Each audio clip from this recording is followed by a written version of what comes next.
లోక్సభలో అదే గందరగోళం. మణిపూర్పై వెంటనే చర్చలకు విపక్షాలు పట్టుబట్టాయి. అయితే ప్రశ్నోత్తరాల తర్వాత మధ్యాహ్నం 12 తర్వాత చర్చిద్దామని స్పీకర్ చెబుతున్నా ప్రతిపక్షాలు పట్టువేయటం లేదు. ప్రధానమంత్రి నరేంద్ర మోడీ సభలో ప్రకటన చేయాల్సిందేనని డిమాండ్ చేస్తున్నాయి. ప్లకార్డులతో స్పీకర్ పోడియం చుట్టూ చేరాయి. ఇండియా ఫర్ మణిపూర్ అంటూ పెద్ద ఎత్తున చేస్తున్న నినాదాలతో లోక్సభ దద్దరిల్లుతోంది. बैठिए, आपकी बात सुनी मैंने, अब बैठिए। सारा सदन जिस विषय को आपको उठा रहा उस पर चर्चा करने को तैयार है। आप अभी 12 बजे बाद चर्चा शुरू करिए। कौन आकर जवाब देगा ये आप तय करने वाले नहीं है। जो उस विभाग का मंत्री है वो जवाब देंगे।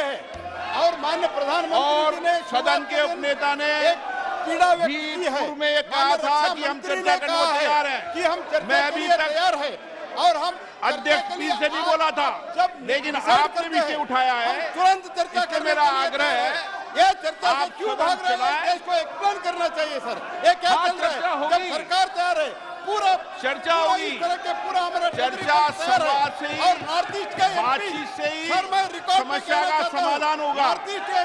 जिन लोगों के लिए आप चर्चा करना चाहते हैं, जिन मुद्दों के लिए चर्चा करना चाहते हैं, बावजूद भी उस पर चर्चा का समाधान निकलेगा। मनसा क्या है, इनका उद्देश्य क्या है, इनका उद्देश्य दुरुद्देश्य। मैं आपका आग्रह मान रहा हूँ, सिर्फ हमारा जो कार्यवाही है वो बाधित करना चाहते हैं। मैं आपका आग्रह मान रहा हूँ, मैं सरकार भी चर्चा करने को तैयार है। सदन के नेता माननीय राजनाथ सिंह जी भी एक बार आग्रह कर दें।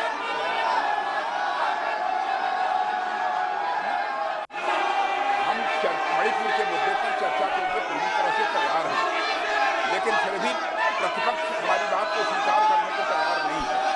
मैं यह मानता हूं कि मणिपुर जैसी गंभीर घटना के प्रति जो चर्चा होनी चाहिए उसके प्रति प्रतिपक्ष गंभीर नहीं है। नीचे प्रधानमंत्री नरेंद्र मोदी जी की सोच के प्रति बहुत अच्छा हो रहा है। मेरा आपके माध्यम से माननीय मंत्री जी से आग्रह है कि मेरे संसदीय क्षेत्र उत्तर पूर्वी दिल्ली में कुछ और नए सेंटर खोले जाएं, जिससे हमारे संसदीय क्षेत्र के महिलाओं और युवाओं को प्रशिक्षण और रोजगार प्राप्त हो सके, ये मैं प्रार्थना करूंगा। अध्यक्ष महोदय, आदरणीय सदस्य से मिलके मैं उनकी जो अपेक्षा है मैं चर्चा कर लूंगा। Number 45 doctor Umesh ji Madhav. Sir, question number 45 माननीय मंत्री महोदय सभा पटल पर रख दीजिए। सदस्य सर, आज I have got question. India is making great progress in the field of IT and is known as an IT hub. So my first supplementary question to the Honorable Minister is, what are the measures that have been taken by the government to simplify all the issues related to the income tax? My second question is, what are the steps that have been taken to increase the tax moratorium?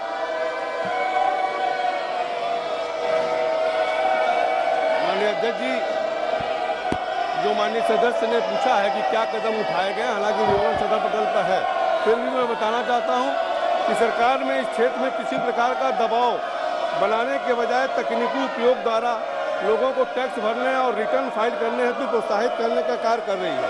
इसलिए सरकार विभिन्न उपाय किए हैं। ई filing का system है, आयकर व्यवस्था में हमने फेसलेस लागू किया ताकि निष्पक्ष और पारदर्शी जवाबदेही सुनिश्चित कर सके। TDS सिस्टम हमने लागू किया, आयकर विवरण प्रणाली को फाइलिंग के लिए लागू किया, एंड्रॉयड और आईफोन एप्लीकेशन डेवलपमेंट किया, एनुअल इंफॉर्मेशन सिस्टम तथा ITR के सूचनाओं के ऑटो पॉपुलेशन किया जा रहा है। ये दोनों व्यवस्था सकारात्मक रूप से करदाता को प्रोत्साहित करती है और वो ITR सही भर सके। करदाता के रिटर्न फाइल करने के बाद उसे वेरिफिकेशन के माध्यम से अपने रिपोर्ट के सत्यापित करने की भी सुविधा दी जा रही है। ऐसी तमाम प्रकार की योजनाएं भारत सरकार चलाई ताकि लोगों को रिटर्न भरने में आसानी हो। Speaker sir, I want to ask the Honorable Minister that while the faceless assessments have been a game changer in ease of filing and compliance, the faceless assessments also result in several high-pitched assessments, and many times these high-pitched assessments create issues of compliance and otherwise for startups and SME companies.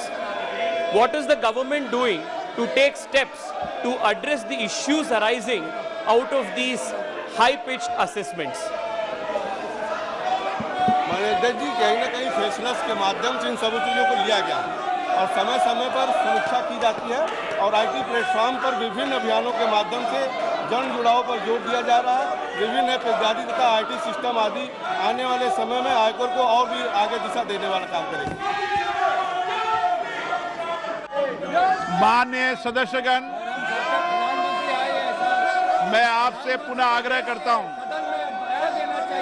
कि सदन में आप लोग महत्व के विषयों को उठाएं। प्रश्नकाल महत्वपूर्ण होता है। प्रश्नकाल में सरकार की जवाबदेही होती है। जिन मुद्दों की आप बात कर रहे हैं, उन मुद्दों पर पूरा सदन चर्चा करने को तैयार है, लेकिन माननीय सदस्यगण, आपको नारेबाजी और तकिया लाने के लिए जनता ने नहीं भेजा है। ये सदन चर्चा मुद्दों से ही समस्या का समाधान निकालेगा। नारेबाजी से, तकियों से समस्या का समाधान नहीं निकलेगा और उन लोगों के साथ भी आप न्याय नहीं कर पाएंगे। इसलिए मेरा आपसे आग्रह है, सदन चले, आप अपनी बात रखें।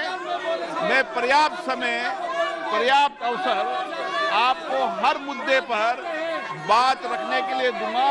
मैं पुनः सभी माननीय सदस्यों से आग्रह करता हूं कि वह अपनी अपनी सीट पर जाएं और जिन मुद्दों पर आप चर्चा करना चाहते हैं, 12 बजे बाद उस मुद्दों पर चर्चा के लिए मैं सभी दलों से बात करके सहमति बनाकर इस मुद्दों पर चर्चा कराने को तैयार हूं। आप नारेबाजी करेंगे, तख्तियां लाएंगे, इसीलिए आपने जनता को भेजा था। सदन की कार्रवाई 12 बजे तक के लिए स्थगित की जाती है।